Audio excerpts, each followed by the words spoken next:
महाभारत का युद्ध समाप्त हो चुका था। पांडव युद्ध में जीतकर खुशी से लौट रहे थे, लेकिन तभी कुछ ऐसा होता है जिसे देखकर अर्जुन चौंक जाते हैं। देखते ही देखते अर्जुन का रथ जलकर राख हो जाता है। जिस रथ पर श्री कृष्ण के साथ हनुमान जी विराजमान थे और हजारों अस्त्रों के वार से जो रथ हिला तक नहीं, आखिर वो रथ अचानक से जलकर राख क्यों हो गया? कलयुग के शुरू होने के 6 महीने पहले ही महाभारत का युद्ध शुरू हुआ था, जो कि लगातार 18 दिनों तक चला था। महाभारत युद्ध का पहला दिन।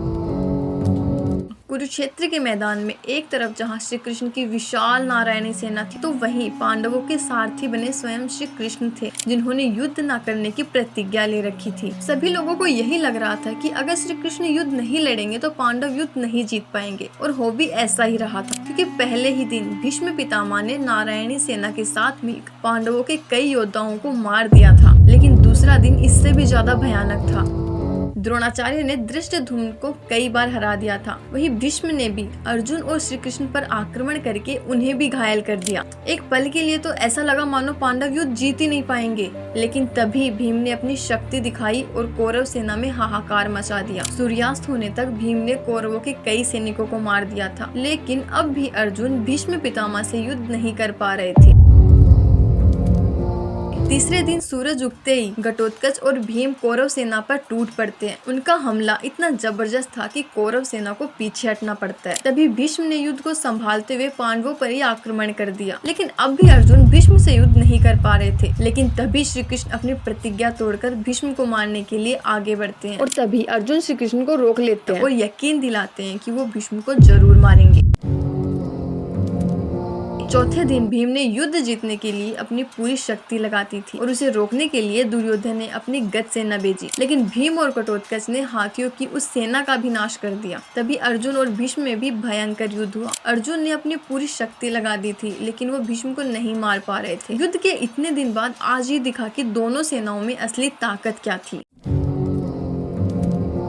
5वें दिन भीष्म ने पांडवों की सेना में हाहाकार मचा रखा था। उनके प्रहार इतने तेज थे कि भीम और अर्जुन को उन्हें रोकने के लिए आना पड़ा। द्रोणाचार्य और सात्विक के बीच भी एक भयंकर युद्ध हुआ, लेकिन द्रोणाचार्य ने सात्विक को युद्ध से भागने पर मजबूर कर दिया। आज का दिन पांडवों के लिए बहुत भारी था। भीष्म को देखकर यही लग रहा था कि इन्हें कोई नहीं हरा सकता है। छठा दिन, लेकिन अब भी दुर्योधन को शांति नहीं थी, क्योंकि वो जल्द से जल्द पांडवों की मृत्यु देखना चाहता था। तभी भीष्म उसे यकीन दिलाते हैं कि वो पांडव और उनकी सेना का जल्द से जल्द विनाश कर देंगे। इस दिन दोनों तरफ से बहुत ही भयंकर युद्ध हुआ। सूर्यास्त होने तक अर्जुन और भीम ने भी कौरव सेना में भयंकर हाहाकार मचा रखा था, जिसे देखकर दुर्योधन और उसकी सेना का आत्मविश्वास गिरता जा रहा था।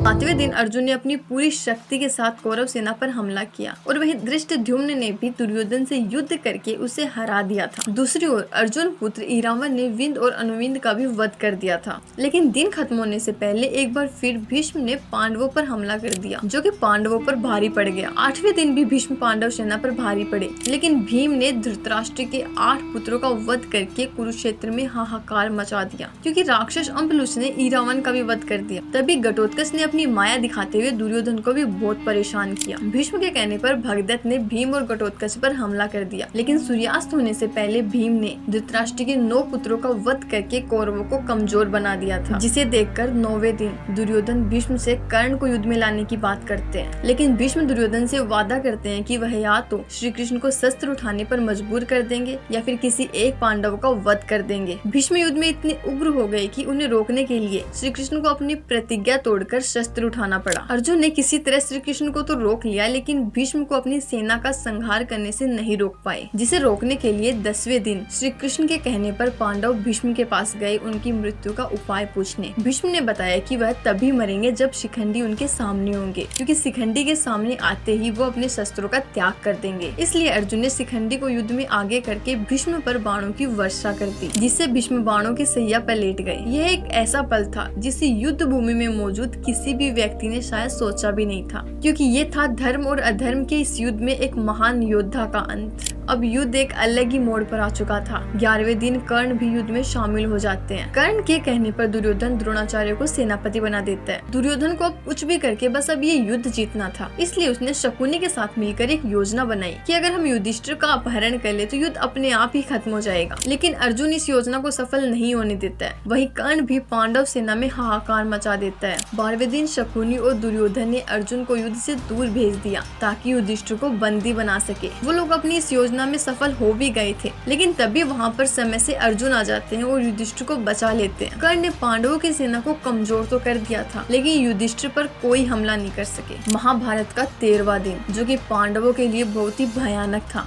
जब अर्जुन युद्ध भूमि से दूर थे और कोई भी चक्रव्यूह को नहीं तोड़ पा रहा था, तब अभिमन्यु ने चक्र को तोड़ा और उसके अंदर गए, जबकि उसे चक्रव्यूह से बाहर निकलना नहीं आता था, क्योंकि अभिमन्यु का मानना था कि या तो जीतकर इतिहास रचूंगा या फिर मर के इतिहास बनूंगा। अभिमन्यु ने बहादुरी से युद्ध लड़ा, लेकिन उनसे युद्ध जीत नहीं पाया और अकेला होने के कारण कौरवों ने उसे चारों ओर से घेरकर धोखे से मार डाला। अभिमन्यु के साथ पांडवों के लिए भी आज सूर्यास्त हो गया था। धर्म की लड़ाई अभी खत्म नहीं हुई है, अभी इसमें और लोगों का बलिदान बाकी है। आज सिर्फ अभिमन्यु के आगे पूरा कुरुक्षेत्र झुका हुआ था। अपने पुत्र अभिमन्यु का धोखे से हुआ वध देखकर अगले दिन अर्जुन ये प्रतिज्ञा लेते हैं कि मैं सूर्यास्त होने से पहले जयद्रथ का वध कर दूंगा। अगर ऐसा नहीं कर पाया तो अग्नि में समाधि ले लूंगा। अर्जुन की समाधि वाली बात सुनकर कौरव जयद्रथ को बचाने में लग जाते हैं। द्रोण जयद्रथ को बचाने के लिए उसे सेना के सबसे पीछे छुपा देते हैं। कोई भी पांडव उसे नहीं ढूंढ पाते हैं। धीरे धीरे सूर्यास्त हुआ देखकर सबका दिल धड़कने लगता है, लेकिन तभी श्री कृष्ण अपनी माया से सभी को यकीन दिला देते हैं कि सूर्यास्त हो गया है और तभी जयद्रथ भी बाहर आ जाता है। लेकिन तब सूर्यास्त नहीं होता है, क्योंकि वो तो सिर्फ एक माया थी। और तभी अर्जुन जयद्रथ का वध कर देते हैं और इसी दिन द्रोणाचार्य द्रुपद और विराट को भी मार देते हैं और अब से युद्ध दिन रात चलता है। 15वें दिन पांडव छल से द्रोणाचार्य को अश्वत्थामा की मृत्यु का विश्वास दिला देते हैं, जिससे दुखी होकर द्रोण अपने अस्त्रों का त्याग कर देते हैं और इस बात का फायदा उठाकर धृष्टद्युम्न द्रोणाचार्य का वध कर देता है। अब धीरे धीरे कौरव सेना कमजोर होती जा रही थी। युद्ध के 16वें दिन कर्ण को कौरव सेना का सेनापति बनाया जाता है। कर्ण पांडव सेना में हाहाकार मचा देते हैं और नकुल सहदेव को भी हरा देते हैं, लेकिन कुंती को दिए हुए वचन के कारण उन्हें मारते नहीं है। तभी भीम दुशासन का वध कर देता है और द्रौपदी उसके खून से अपने बाल धोती है, जिससे उसकी प्रतिज्ञा पूरी होती है। 17वें दिन कर्ण भीम और युधिष्ठिर को भी हरा देता है, लेकिन कुंती को दिए हुए वचन के कारण उन्हें भी नहीं मारता है। युद्ध में कर्ण के रथ का पहिया जमीन में धंस जाता है, जिसे निकालने के लिए कर्ण नीचे उतरता है और उसी समय श्री कृष्ण के कहने पर अर्जुन कर्ण का वध कर देता है। फिर शल्य प्रधान सेनापति बनते हैं, जिसे युधिष्ठिर मार देता है। 18वां दिन,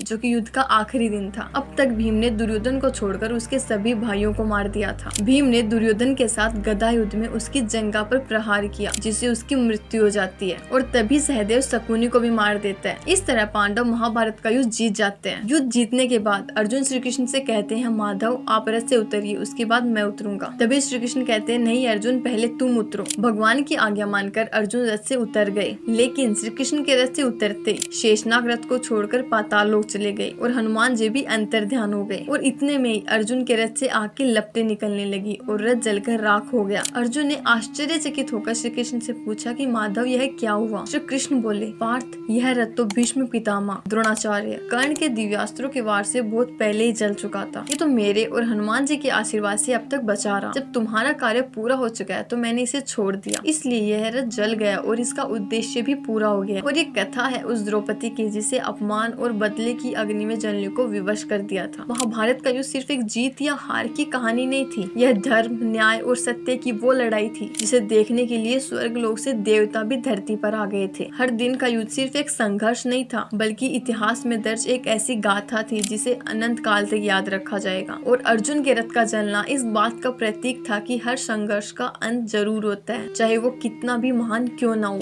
that's it for this video guys. आपको वीडियो अच्छी लगी हो तो वीडियो को लाइक और चैनल को सब्सक्राइब कर लेना। आपको नेक्स्ट वीडियो कौन से टॉपिक के ऊपर चाहिए वो भी आप कमेंट में बता देना, मैं उसके ऊपर भी वीडियो बना दूंगा। अगर आपको गणपति जी के जीवन के रहस्य के बारे में जानना है तो आप इस वाली वीडियो को क्लिक करके देख सकते हो। So see you in the next video.